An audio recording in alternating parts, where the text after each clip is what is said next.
I went to my mother's funeral on Saturday, took my brother and his two sons down. On the whole, it was wonderful seeing family.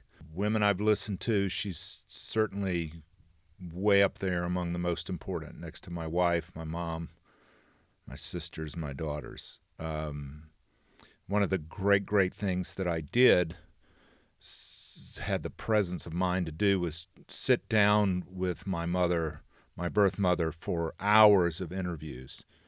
And I strongly recommend that for anyone. Talk to them now. Preserve their voices. She left a note tablet. It's one of the very few things I got other than like one blanket and some photos. But the most important thing I got from my mother was her time in doing me the great honor of telling me her story. I'm going to start teaching this skill of preserving these stories in a variety of ways. And if you're interested in that, it's a course I've designed with the help of some real experts called Own Your Story, OWN. Everything from, copyright, trademarks, intellectual property, this crazy world of NFTs, non-fungible tokens, and who you leave your story to, all the way back down to just take out your phone, open the voice memo, and hit record. Because our lives and our times here are so precious. If you're interested in this class or in learning more about that, shoot me an email. The easiest way to remember is man, M-A-N, if you can spell man at manlistening, one word, .com. And I'll get back in touch with you. I am going to cap the number of people who can take this course at one time. So, and we start next week. So thanks so much. And when someone doesn't show up, it's like the tablecloth just gets ripped from under the meal and everything goes flying. And what happens is all the work that I've put in the past day or week or month, appearing okay or in working to be okay, and I have to start all over again. What is the sound of one man listening? This is Man Listening, a fresh podcast featuring the stories of strong women who bounce back. Man Listening, because every woman deserves to be heard. Hi, I'm Stuart Watson, and welcome to Man Listening. This week, one of my favorite people on the planet, Anne Heffron, who was my writing coach for more than 2 years, got me started. No way my memoir gets written without Anne Heffron, who I met through a group of adoptees. We are both adopted persons. And she taught me so much. Love her book. It's called You Don't Look Adopted. She's come a long way since then. She and another woman I'm a huge fan of, Pam Cordano, have run a series of workshops for, let's say, a dozen adoptees at a time. I'm usually one of like 2 men in the room. You'll hear her reference Pam Cordano and some coursework that they're doing now, and so that'll make some sense when you hear it. She is so wonderful, and she has come such a long way from being really kind of bitter to being a person who is hopeful and optimistic and life-affirming and looking toward the future. And she and I just have a wonderful conversation. Here's my friend Anne. Where were you born? I was born in Manhattan. In New York? Yes. How do you know? It's on my birth certificate. Have you seen your birth certificate? Actually, it is in the mail right now. You got it. Well, no, but I thought I had gotten it because I ordered it. And the first time I ordered it when New York opened up the birth certificates, but I put the wrong name on it. I put my birth name, but I was supposed to put my name. So that one, they said they couldn't find me. And then I kind of just said, forget it. I thought I'll try again. and I sent in all this stuff, and I didn't realize that I had gotten an email saying, okay, you passed the first step.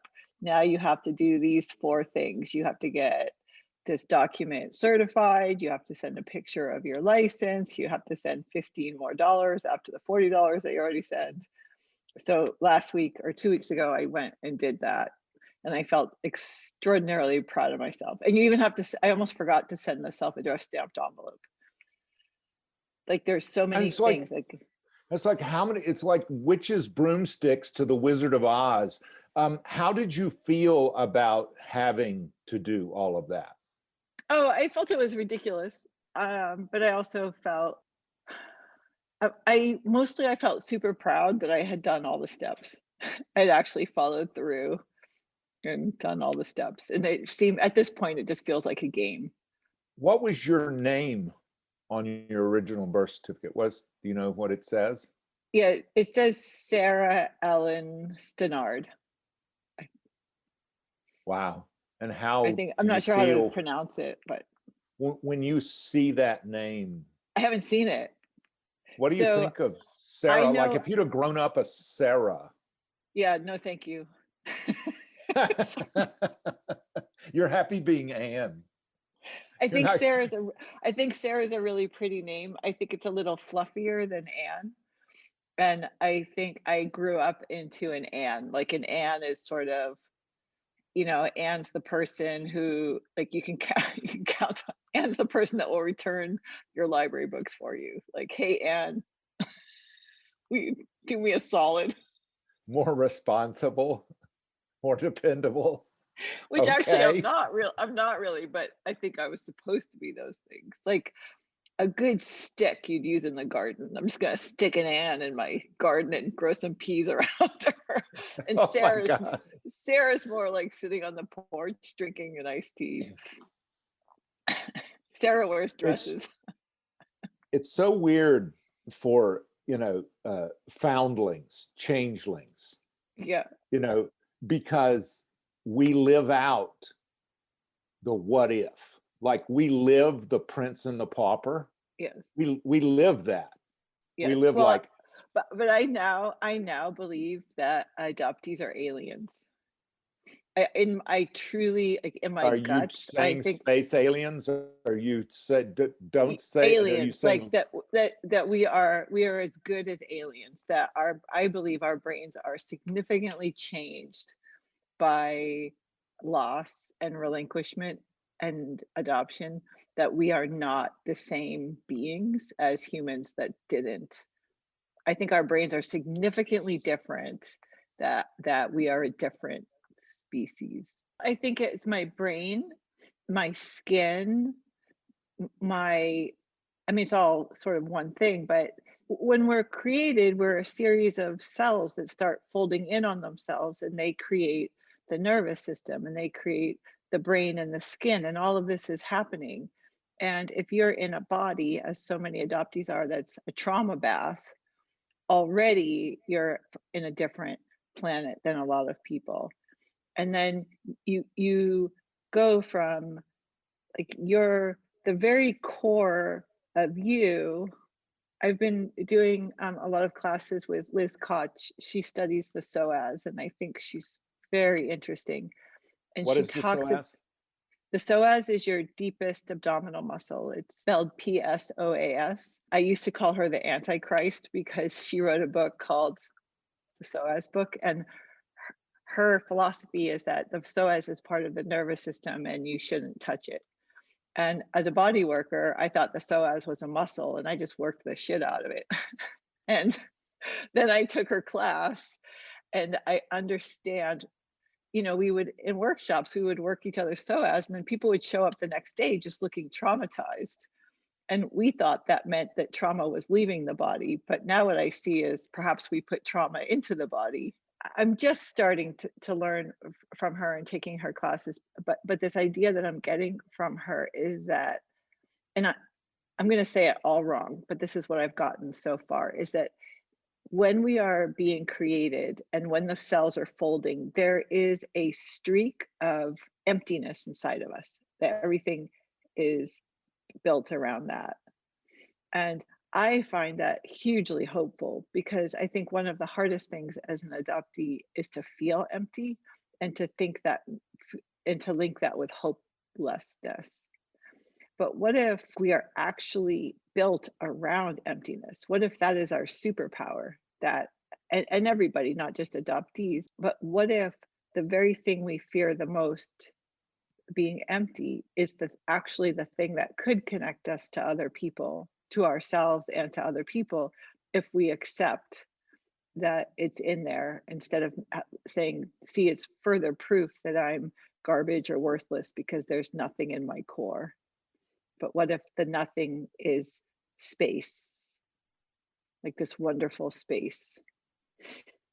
How does one access that superpower? How does, Mm, like, what I, is th- the I power and how do you yeah, access it?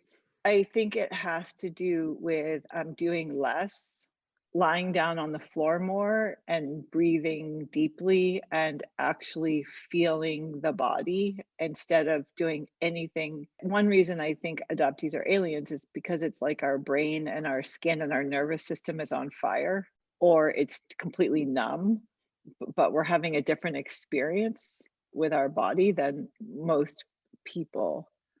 And if you can tolerate that and lie on the floor with it for long enough, I think you can go to the space, you can find the space. You just have to, I think when we're born, the terror of loss is lodged in our implicit memory. And it seems like such a terrible thing that if we actually ever have those feelings, we'll die. But that's not true. They overwhelmed us as infants, but they're not going to overwhelm us as now because we have language and we have community and we have therapists and we have beer. Now, Not I'm not a necessarily, big not necessarily in that order. yeah, and I'm not a big proponent of beer because I've noticed that all it does is numb you. But I mean, I'm sort of making a joke, but not really. What I've noticed in doing the Flourish classes with Pam Cordano is that, and with my own work, is that the terror of facing who you are as an adoptee or feeling your feelings is much worse than the actual experience. So it's kind of It's like not, in a dream, if you face the thing that's chasing you, it yeah, vanishes. yeah, it's not that.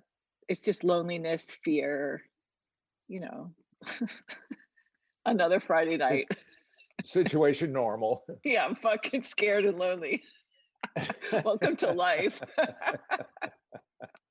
Yeah, even this morning I woke up and I wake up generally kind of depressed. Like I don't wake up saying, "Oh, I get this day," and I have to kind of talk myself into the day. And I was thinking today, wow, I think I work a lot harder. Like I think depression is something that I fight a lot more than I even know I fight. And I think that I'm so used to it.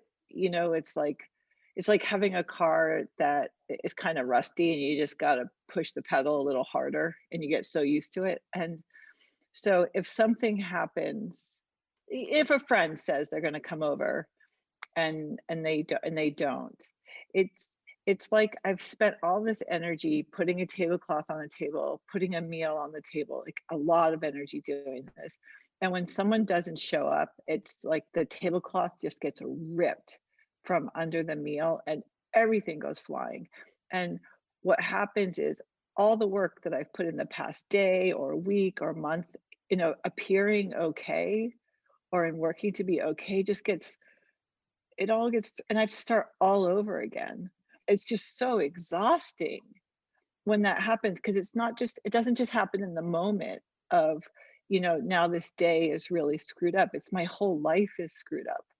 And I'm back at like do not return to, do not pass go or jail. And you go back to jail.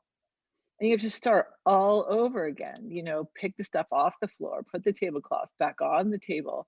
And how many times it is and then you're less willing to put all the nice things on the table or less willing to try as hard because it's like it's just going to get disrupted anyway, right? And I mean, the wonderful thing about working with all these adoptees with Pam is oh, this is a normal reaction. And then I find myself actually being less triggered by that or less activated by that because I know in my brain it still hurts, right? And I still have the feelings, but I also have this awareness of hang on, hang on, hang on. Feelings, feelings, feelings. Don't do something stupid. Don't go have a drink. Don't eat sugar. Like don't fuck it up even worse, right? Just hang in there. We live with this negativity bias, which helps keeps us alive, right? Where we look for the dangers and we remember the dangers more than we remember the good things. And that when we're first born, it might even be for the first 10 months, I forget how long, we have a positivity bias where we're more apt to remember the positive, which also helps keep us alive, right? But then we switch over to the negativity bias. And I find that as an adoptee, I am so hungry to feel bad.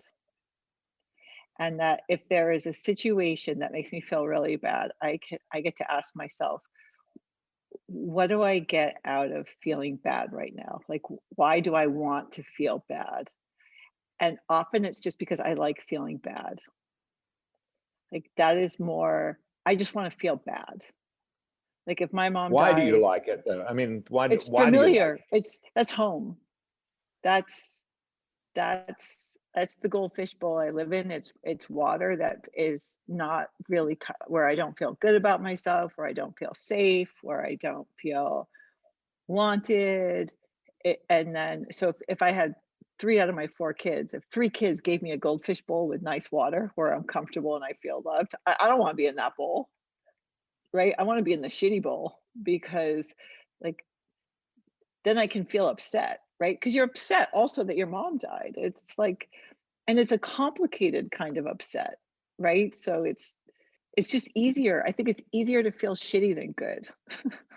It's like I have a hard time accepting you're going to be okay. You are okay. Like you're not ever going to not be taken care of. And I don't know why I can't just accept good things. Mhm. Well, this is the first year where I have money in the bank. And Congratulations. thank you. But it wasn't appealing to me before. I mean, I would say I wanted money, and it was always like, I want more money, I want more money. But having money in the bank made absolutely no sense to me.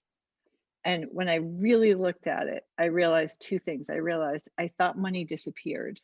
So why even have it in the bank? Because it doesn't mean it's safe. It's just going to disappear. And I realized it doesn't disappear. I spend it.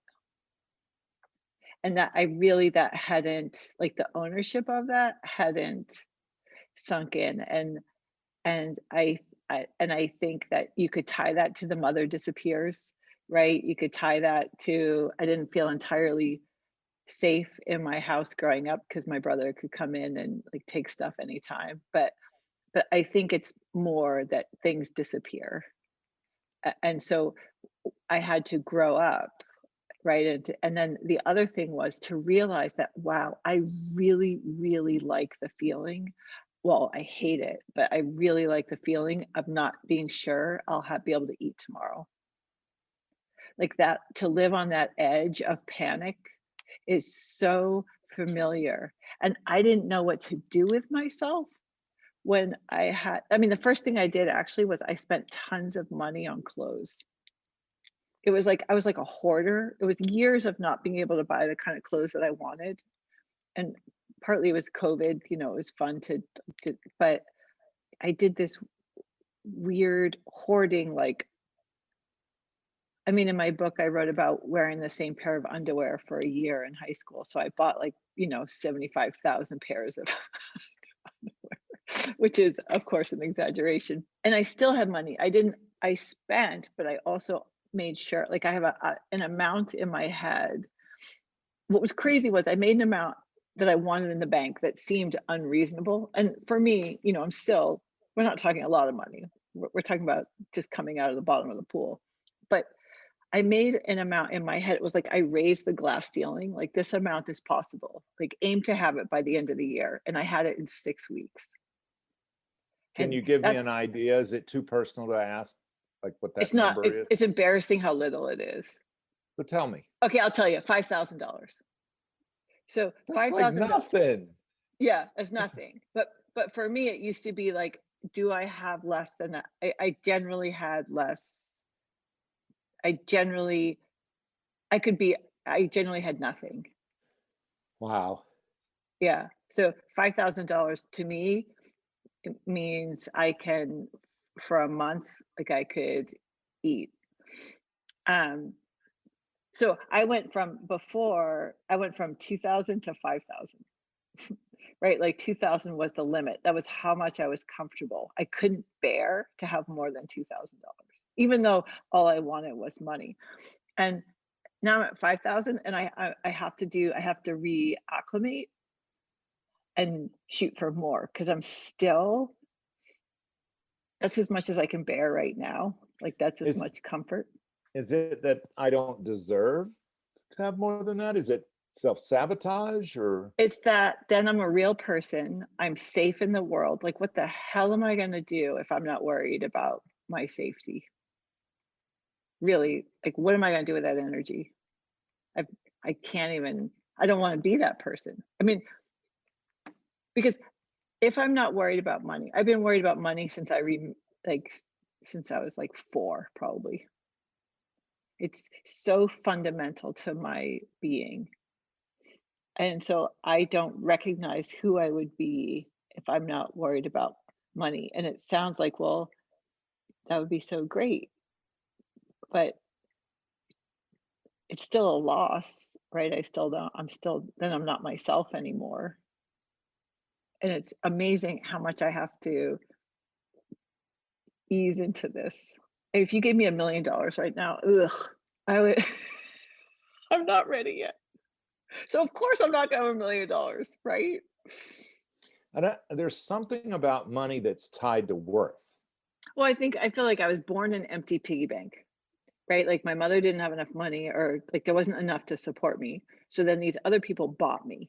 So they put money into the piggy bank, right? And so then I'm worth $250 or whatever, $1,200. And then I need to be supported because I'm a baby. So they keep putting money into the piggy bank, right? But that's what I mean, my favorite thing was when people put money into the piggy bank, right? It was like my dad, like if I was angry at my parents, I would find some way to have them put money in the piggy bank, right? It's like, okay, I can't get the love I want. So I don't know. I need $1,000 or whatever. Like the understanding that I am my own person and I can't be bought is so radical. And that I don't need it. I don't need anybody to keep me alive. I can do it myself. Then I'm not who they wanted me to be, right? Then who am I? Am I safe? Am I likable? It's so much easier just to stay broken and empty. It's not easier at all.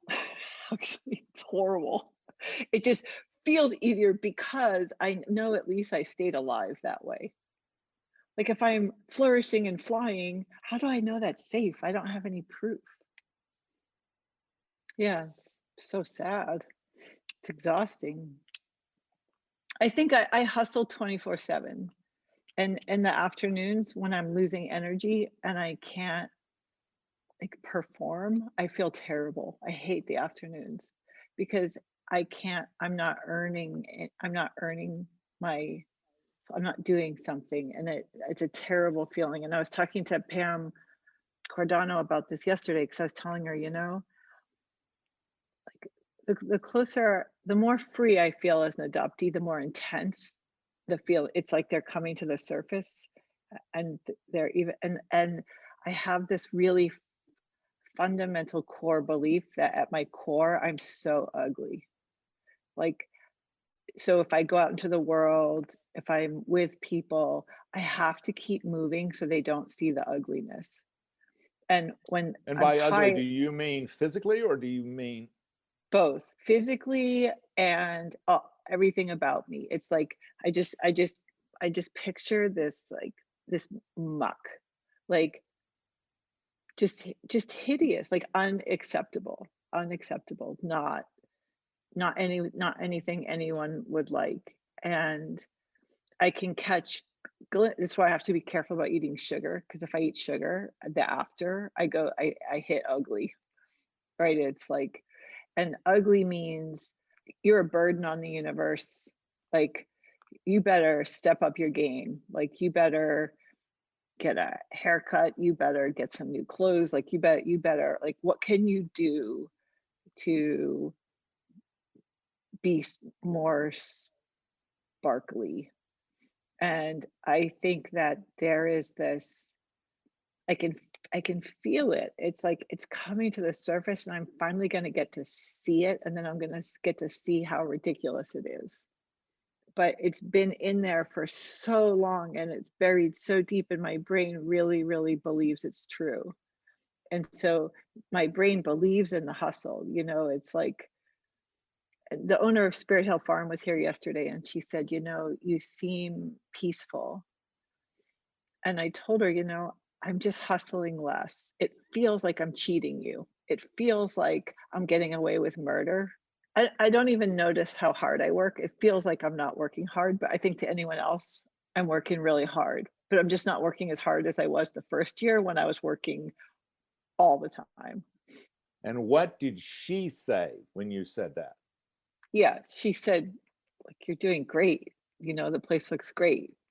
And I want to get to the place where I can hear that and believe it, but it's like I can feel it's this core inside of me that's like a magnet that pushes away all the other magnets. It doesn't click. And I feel like, maybe that's when people have some sort of spiritual awakening, and then they feel that click, like, oh, God loves me, or the world loves me. And I've had moments, I mean, I know moments enough of, I can teach other people that because I can see it in other people. Like, of course the world loves you, like, of course you're fine. I would like to get that to that place myself before I die. I wrote a book about how to really not feel good when you're adopted, but I would really like to write a book about how to feel good. And I would like to do it in a way that's accessible to everyone. And I do think that I've done so much work, and I mean, I work every day. I live at Spirit Hill Farm. I am so committed to the belief that my brain is confused, and that I can tap into love, and I want to do it on my own. And maybe that's another adoptee behavior. Like, I got this. But if I look at my path, I think I can do it. I think I'm doing all the right things. So I think it's cool that I work with Pam, who's doing those things, so she can talk from that side, and then I'm over here. And also being so close to someone who's doing those things, I think I get to draft off her. I have experiences when she does those things. I have intense experiences. So I think also just having some of us do those things might change the whole clan, because we just need to be able to see what's possible. What super impressed me about you and Pam and going through a workshop that you two led, actually 2 workshops that you two led, were that you did not offer the opportunity for a group of a dozen or so adoptees to lead with a victim story. Mm-hmm. Like there was no opportunity. And that's almost like it's the default setting for people to sit around and sort of talk about, pain and trauma, but rather began with a prompt to say your future doesn't have to look like your past, and you have the power to write that future. Like you can write it into existence. What I like to say is if you stick by your story, you stay stuck in that story. Mm-hmm. Like if you're dug in to that story, your reward is you're stuck in it. There's your story. Your future looks exactly like your past. You're not growing. And you guys did so well about giving us just rudimentary exercises to look toward the future and not to stay stuck in the same loop, like with the record playing the same record over and over again. How did you arrive at that? That's a great question. And the first time Pam and I met face to face, our very first meeting, we sat down and we did a drawing of where we would like to be, I think 5 years from then or a year from then. So we were already thinking about the future. And it was the thing about being with Pam is and what we do in the workshops and in Flourish is we just try to show people what we do with our friendship. And in our friendship, we definitely acknowledge adoption trauma and we definitely talk about it, but it's not the top thing we talk about. The top thing generally, I mean, if one of us takes a hit and feels really bad, we super focus on that. But it's with the understanding that we have this one life and what are you going to do with it? And so it's so great to be able to really go deep with some, and Pam has taught me, because when she would talk about feeling bad, my impulse was to try to tell her it was going to be okay. But what she would tell me is she just wanted me to share her feelings. And I had to learn that. And it's actually a really neat thing. So when she's telling me something from a hurt place, and I'm just learning, I'm not saying this is right or wrong, but it feels good to me, is that I really listen to her and I try to imagine what it would, I listen and I feel what she's feeling. And I think that after a lifetime of like feeling, like seeing that the world's not recognizing my own feelings, that I didn't know that was okay to do even. I thought that would mean that I was codependent or that I would get lost.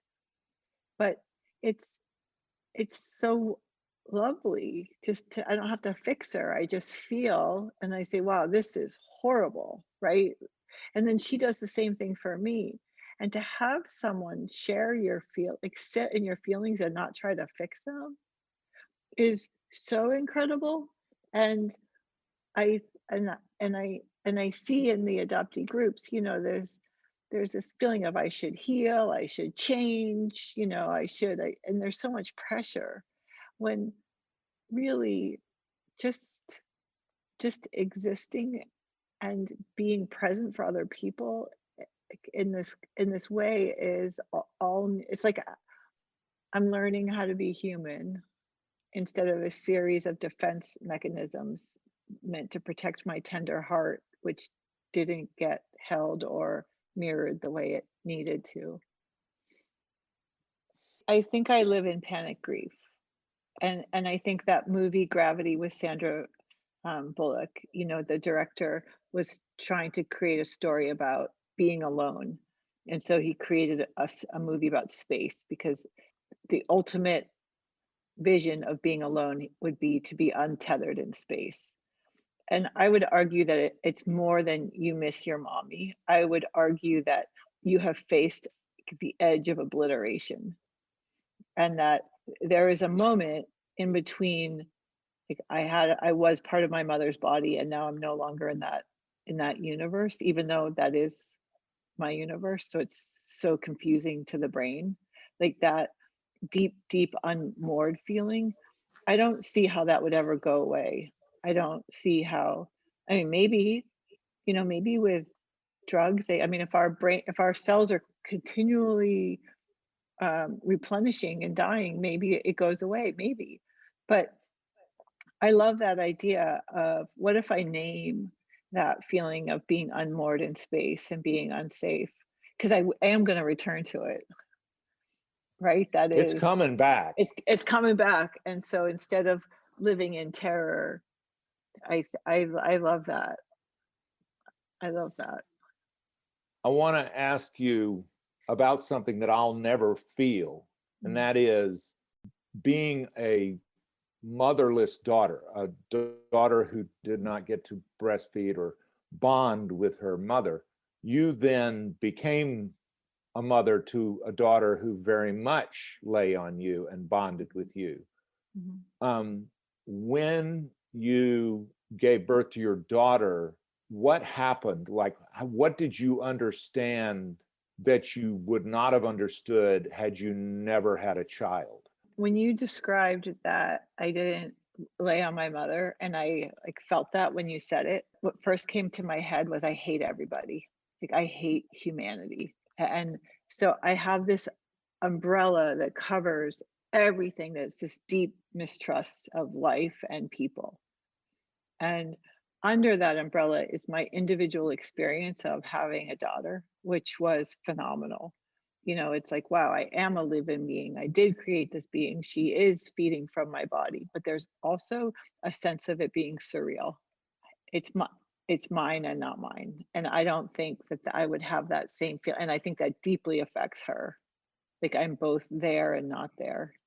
And the there part is almost too much there, you know, like insecure there, like, you know, some sort of attachment disorder there, where if I could just plug into the mother, I could take a deep breath, relax, be a real person, and then hold my daughter and be alive and present instead of like riding a stationary bike at 5,000 miles an hour just to keep it going. It's tough, Stuart. It's tough, man. Do you have compassion for your mom and dad and for your biological mother and father? And if so, how did you develop that compassion? Because a lot of adoptees carry a lot of rage, which they project on some member of that foursome. Yeah, I've gone through my biological half brothers and sister don't talk to me. They had made an effort, but I was such an entitled pain in the ass. I totally understand why they wouldn't want contact with me anymore. And I really believed that my birth mother and birth father owed me something. I believe that they owed me information. I believe they owed me to meet me. And I don't believe that anymore. I feel like, you know what? A man and a woman have sex and they make a baby. Like, I'm sorry, it happens all the time. And once you start thinking you're special and that the people that made you owe you something, then it's you become a burden and you become a pain in the ass. And I mean I've been there, so I understand, but I also just think it's not reasonable. Like I think you can be a woman and you can have a baby and just wish you hadn't had it, and that's not a crime. And it doesn't mean that the baby is garbage. It just means there is something bigger. There's life, right? Like these were the two portals that created us, but that's not the be all and end all. Those are just the two little things that created this one little person. And then we get so inflated, right? Like I'm so important and I'm garbage at the same time, which is super confusing. But and also I know, I mean, I wasn't adopted by people that hurt me, you know, physically or sexually, or and they were the same race as me, and I got to come from this country. They didn't steal me, like, really. So from this like bubble of privilege, I also understand that I was a baby that needed a home. I wrote a book that was really just I raged a lot. It's so easy to say things could have been better, things could have been different. Like my parents really blew this, but there is also ownership of like what's my part of it. And I can be furious that I'm adopted, but also be like completely responsible for my life. And that's where I'm headed now. And, you know, part of that is I don't have all that much contact with my dad. You know, I love my dad, and it's really hard to, and I hope to God he doesn't hear this. There's also sort of recognizing like I didn't, he gave he gave me the best that he could growing up, and I love him a lot. And there's so much pain that he wasn't my dad. And that's, I mean, I could make myself, I could go down a rabbit hole right now. but I would rather not. And I think that, so what I can do is I can go to, like, he did his best, right? And that, what do I need? I need to feel loved. And if I am banging on the door of these people that really just don't have the bandwidth for it, I'm wasting my time.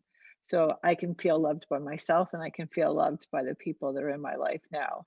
And I can also choose to have a tantrum for my whole life and want to have what I didn't get as a baby. But what's that going to get me? Don't you think we're getting more clued in? Maybe not as rapidly as we need to be, but don't you think adopting parents are